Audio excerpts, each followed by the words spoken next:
programa mi queridísimo amigo Julio Schilling, y también va a estar con nosotros Wilfredo Cancevilla de Telemundo 51 de cafefuerte.com. Vamos a estar hablando sobre Cuba, distintas noticias que tenemos por aquí para conversarlas con ustedes, mis queridos amigos oyentes. Por supuesto, pueden participar por el 305-529-1020. Dos caballeros queridísimos en la comunidad. Julio Schilling, qué bueno tenerte en el programa y en el estudio, qué bueno saludarte. Encantado, Lourdes, siempre estar aquí contigo, siempre es un placer. Gracias, Julio. Y por tomarte la molestia de venir hasta acá, muy agradecida, de verdad. Sí, siempre, es que es mejor hacer los programas sí, en así, persona, ¿verdad? Yo también. No pudo estar en persona. Hay más intercambio, sí. Así que siempre más que tengo la oportunidad, pues, aparte puedo estar aquí presentando esta música, Rafael me pone en persona. Ese es tu tema. Sí, de realmente siento nostalgia de Palmeras de... Me voy nostálgico cada vez que salgo de aquí. ¿Verdad? Sí. No, pero es que yo creo que ese tema traduce el sentir del exilio cubano de una manera hermosa, ¿no? No se lo pueden poner cuando hay otro invitado. No, ese es solo para ti, eso es solo cuando tú vienes, ese es tu tema, Julio. Y también tenemos a Wilfredo Cancevilla con nosotros, otro gran cubano, una persona muy querida aquí también, pues por supuesto portado. Wilfredo, bienvenido. Te saludamos, Julio Schilling, Alberto Julieta, ¿cómo estás? Saludos, Wilfredo. Saludos a Julio también. Bueno, varios temas, muchachos, que quería conversar con ustedes, mis dos queridísimos amigos y analistas. Y es un artículo hoy publicado del Herald, la economía cubana se estanca mientras que el gobierno cierra puertas a negocios con Estados Unidos. Y uno se pregunta, bueno, precisamente este reinicio y estas medidas que se han tomado entre Estados Unidos y Cuba no era para potenciar precisamente los negocios, abrirse poco a poco a una economía de mercado, a un capitalismo así fuera ligero, a una ley de oferta y demanda, lo elemental pues de cualquier país no comunista que busca, ¿no? Digamos, la expansión económica. ¿Cómo lo ves, Julio? ¿Qué está pasando? ¿Cómo es esto que la economía cubana cierra el año con una contracción? Según expertos, el gobierno leísta parece dar pasos atrás en su reforma económica y en la apertura de negocios con Estados Unidos. ¿Qué está pasando? Bueno, mira, Lourdes, Wilfredo, esa es la imagen que el castrocomunismo ha querido dar, es la que tú describiste. O sea, que ellos están en marcha hacia una economía de mercado, que esto representa cambios significativos, que esto pues presenta el rostro de una nueva Cuba, pero en esencia, en fundamento, es lo mismo de antes. En otras palabras, para el castrocomunismo es esencial lo político, todo esto es político. El argumento, todo lo que se ha tratado con los Estados Unidos, efectivamente ha sido sobre temas económicos, porque eso es lo que la dictadura castrista busca de los Estados Unidos, es prebendas económicas, que le levanten el embargo, acceso a crédito, transferencia de tecnología, etcétera. Pero el régimen castrista parte desde una necesidad política de supervivencia. Entonces el control es fundamental. Hace unos meses, cuando Murillo dijo que hacía falta, era esencial, una inversión de 2.500 millones de dólares, él estaba en serio. Eso lo entendemos.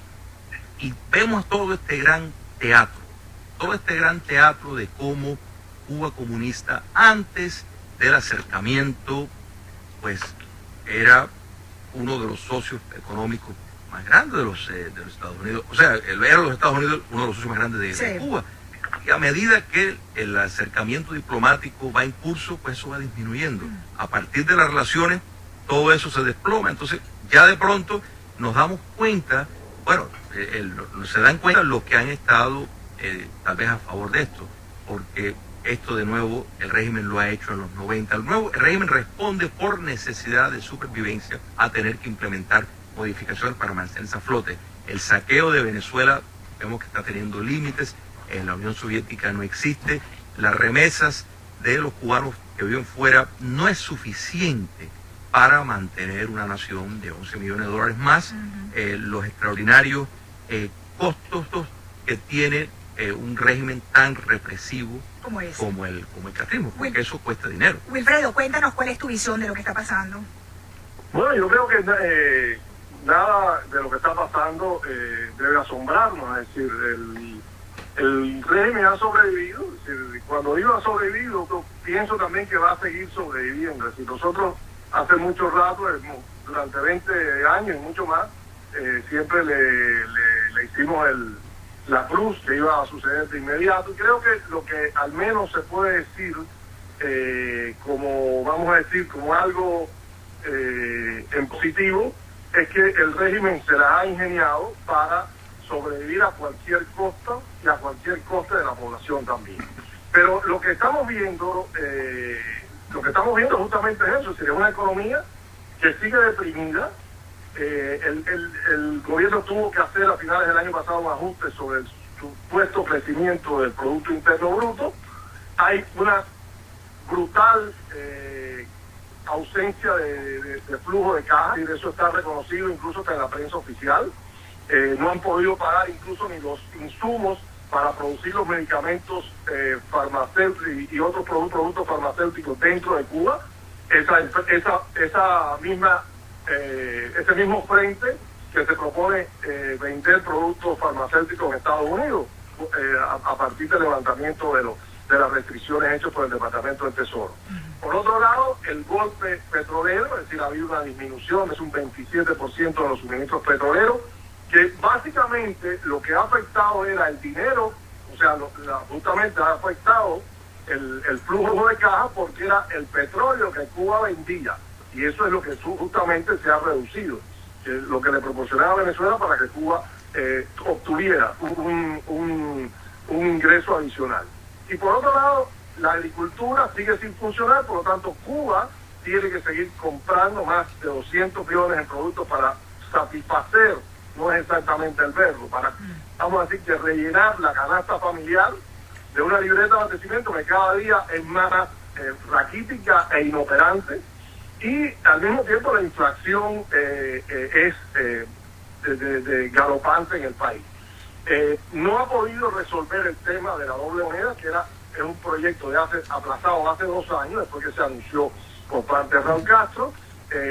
Hay problemas también con la generación de algunas termoeléctricas dentro del país, y justamente en este mapa, que es un mapa de incertidumbre, un momento que Cuba parecía en mejor disposición para atraer inversión extranjera, dado todos los acuerdos del pago de las deudas y la condonación de deudas que se hizo por parte del Club de París e individualmente con muchos países de ese grupo, pues se ha producido también un retroceso en torno a la actividad empresarial que iba a tratar o que era como un poco en la punta de lanza para tratar de desarrollar el país, que era el turismo y es un panorama, yo diría que sigue siendo incierto para el país, para muchos cubanos que están marcados justamente por la frustración de no ver los avances que hicieron desde que Raúl Castro llegó al poder, que era una nueva etapa. Claro, pero fíjense ustedes, yo lo escucho y pienso, bueno, pero hay otro punto también, que es la capacidad del cubano de a pie de compra, ¿no? Porque, está el tema de los negocios, pero ¿con qué un cubano de a pie puede ir a la tienda Mango que están abriendo ahora en La Habana, la nueva tienda Mango, que la están haciendo con bombos y platillos, que van los españoles a abrir eso es para turistas, me imagino? O sea, ¿qué ciudadano de a pie, qué cubano de a pie, con esos sueldos y esas condiciones en que se manejan sus economías personales, pueden ir allí? Pregunto. Eso es un punto importantísimo. El mercado cubano no es un mercado lucrativo. O sea, tienes un promedio de ingresos de $20 al mes. El que considere invertir en Cuba, lo que está diciendo es invertir para el mercado norteamericano potencial, no para Cuba. Cuba es un mercado en las condiciones en que está básicamente pobre. O para los cubanos que reciben dinero de sus familiares en el exterior, ¿no? También eso es lo que prácticamente está pasando. Tiene parte de la posibilidad. Exacto. Que esas personas vayan y accedan también a los hoteles y a las cosas que se ofertan en moneda convertible, o sea, en chavitos, que es lo que realmente funciona en el país. Olvidémonos del peso cubano, que el gobierno ha tratado de aumentarle la capacidad también, porque es la moneda que en definitiva quiere que se quede. Es decir, no es lo que se va a quedar es el peso cubano y no el chavito. Pero básicamente tenemos que poner eso en perspectiva, es decir, hay una gran parte de la población deprimida, golpeada, son la gente que ante cualquier circunstancia la opción que tienen o que adoptan es irse del país, es decir, buscar una alternativa hacia el exterior, pero mucha de la gente que está viviendo en Cuba tiene mucho, o sea, una porción menor, estoy hablando de un porcentaje muy reducido, pero sí son personas que acceden a esos lugares y que van a Varadero y que buscan alternativas justamente para sobrevivir y tener otro nivel de vida diferente al que pudieran tener si simplemente se ajustan al salario oficial. Ahora fíjate, Wilfredo y Julio Schilling, estamos conversando con Wilfredo Cancio y con Julio Schilling. El régimen castrista dice que ellos no piensan avanzar en una relación comercial con Estados Unidos mientras no se levanten las restricciones que quedan del embargo, porque eso intimida a las compañías, a los inversores extranjeros. ¿Qué opinas tú de eso, Julio? Pero todo eso, mira, desde la década de los 90, la política exterior, o sea, el enfoque de la política exterior de la dictadura castrista era acercarse a los Estados Unidos, tener relaciones diplomáticas en sus términos y que levantaran el embargo, naturalmente.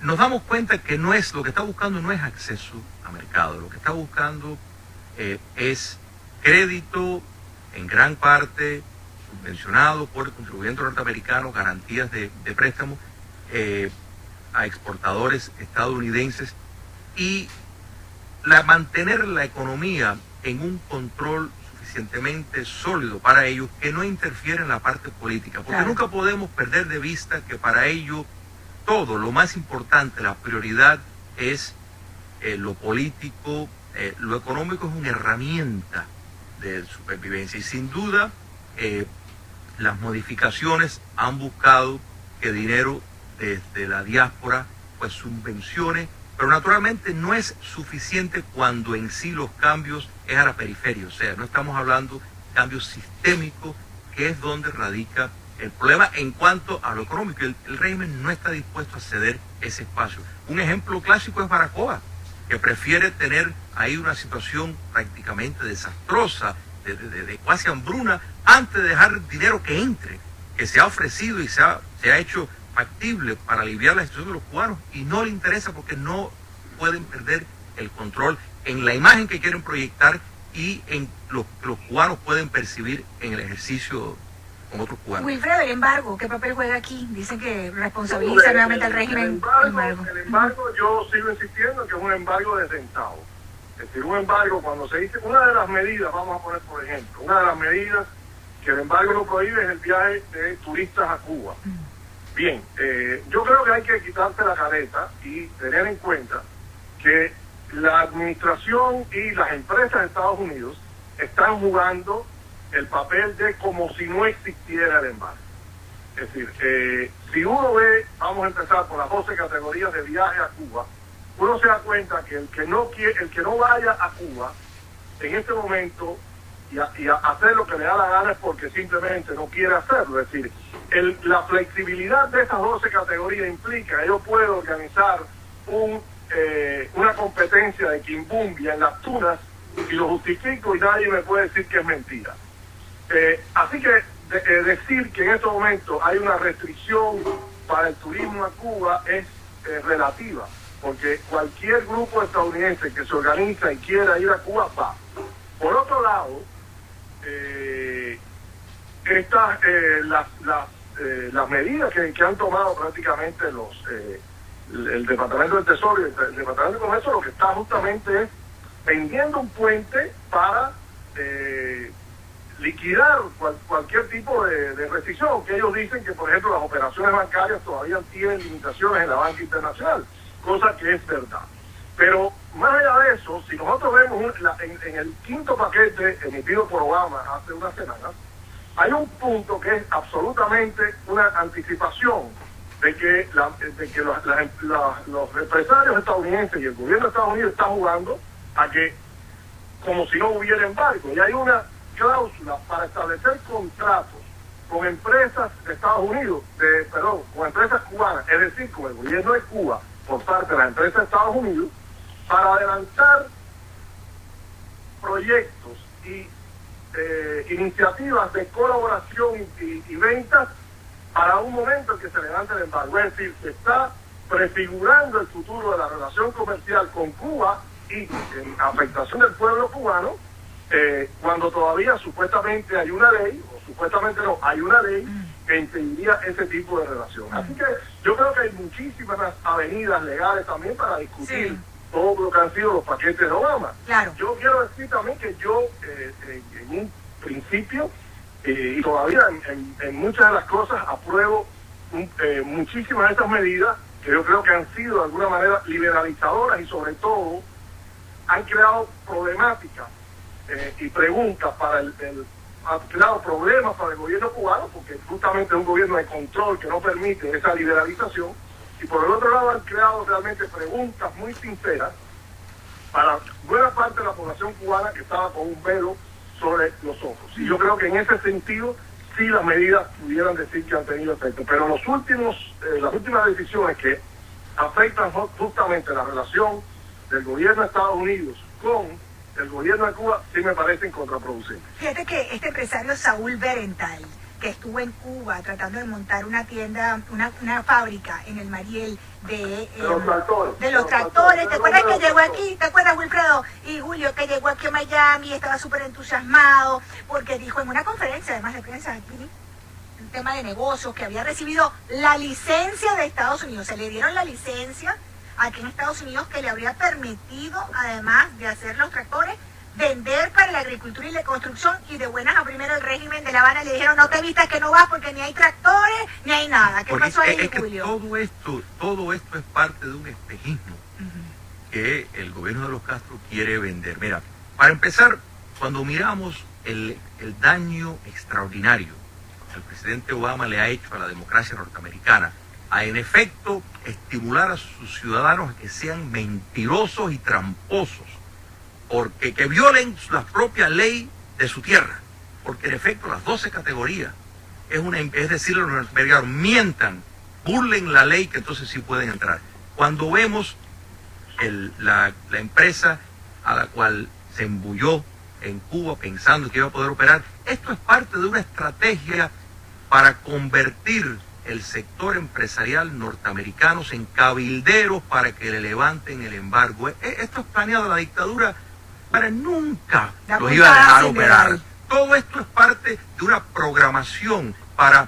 Y el presidente Obama le está siguiendo el juego, porque la cláusula a la cual se refirió Wilfredo, que en efecto pueden hacer acuerdos, pero para tenerlo vigente, es para alimentar, engordar esa presión de empresarios para que se embullen, para que la dictadura castrista se animen. Le está hablando de promesas, de bombas y platillos, de lo que van a poder hacer, y entonces para que ellos regresen acá y presionen al Congreso norteamericano a que pues les permita hacer. De eso se trata. Aquí todo esto está montado sobre un espejismo que quien va a fortalecer es al 70% de esa empresa.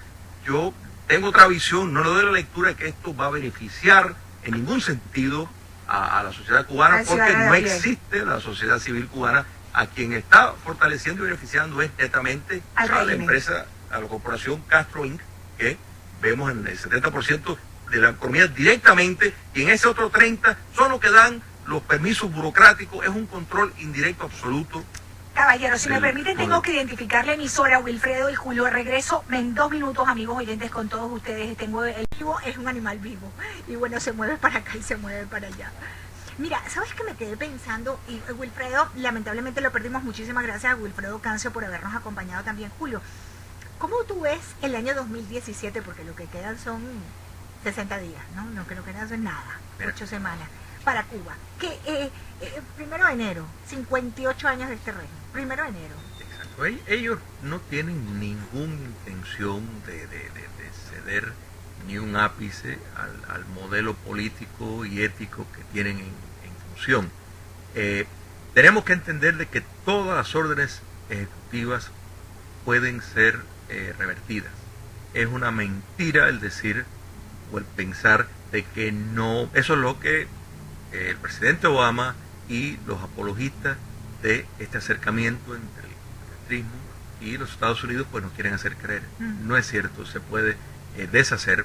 Y cuando vemos lo que le pasó al señor Berental y Clemens, que eran, hay que destacar que estos dos eran las dos figuras emblemáticas como señal de éxito entre el acercamiento de los Estados Unidos y el régimen castrista. En otras palabras, que esto pues era la nueva era, y vemos cómo la dictadura castrista naturalmente no ha visto lo que pensó que iba a haber, sabe que el reloj está reduciéndose, ven que el presidente Obama no va a hacer absolutamente más de lo que ha hecho. El presidente Obama le ha dicho que no, él no quiere un cambio de régimen, que eso no es lo que él busca, que los cubanos resuelvan por sí mismos, que eso es decir, que el castrismo siga en el poder y que siga aprovechado. El castrismo sí puede tener alianza con lo peor del mundo, pero no quiere que los demócratas tengan alianza con la democracia. Quizás, dependiendo, por supuesto, quién gane las elecciones presidenciales, ¿no? Porque si gana la señora Hillary Clinton, veremos una continuidad en esto, Sí, ella exacto. misma lo ha dicho.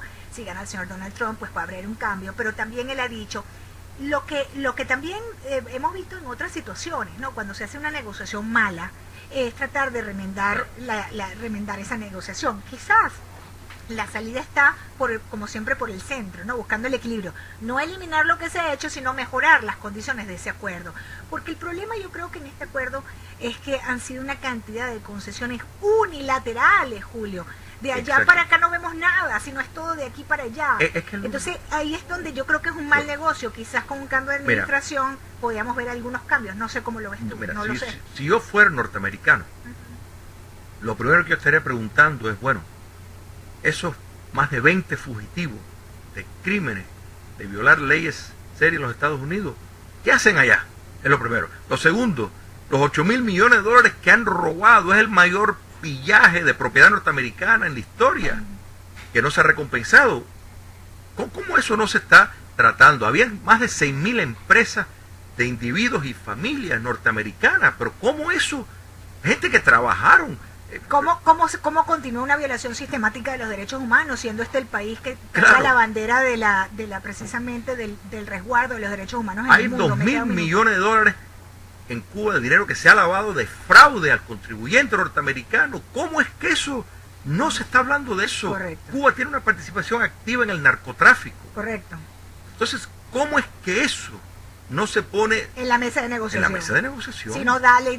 Fíjate que te estoy diciendo todas las cosas desde interés netamente norteamericano. Claro. No estamos hablando para ayudar al pueblo de Cuba, Claro. para ayudar a la democracia en el Y la continente. mayoría de los votantes piensan así. Hay que votar así, Pero ¿no? claro. Uno tiene que votar pensando en eso. Pero es que ese es el gran engaño. La mayoría de los norteamericanos no saben que esa deuda existe, no saben que hay el dinero lavado en esa proporción en Cuba, no lo saben, no saben que hay todos esos fugitivos en Cuba, no lo saben. Entonces, esto se ha vendido de una manera engañosa, sucia. Propagandista. Claro que sí. Ujú. Julio, te agradezco mucho, 2:43 de la tarde. Tengo que identificar la emisora. Por supuesto, esto da para mucho. Vamos a esperar a ver qué pasa la próxima semana con las elecciones presidenciales que nos tienen ascuas. Parece que va a haber un final de fotografía. Hay otros analistas que dicen que no va a haber ninguna fotografía, que eso va a haber un triunfo por allí. Pero después de ese triunfo, del que sea que gane, yo quiero que tú tengas la generosidad de volver para que hagamos proyecciones, Julio. Con muchísimo gusto. Cómo queda el Congreso, cómo queda el Senado y cómo queda la presidencia en virtud de países como Cuba y de Venezuela. Magnífico. ¿Hacia dónde va a ir eso? Bueno, te agradezco enormemente, Gracias a como ti, siempre, siempre un Julio placer. Schilling. Gracias por haber venido. Vamos a identificar la emisora y al regreso vamos a hablar de béisbol.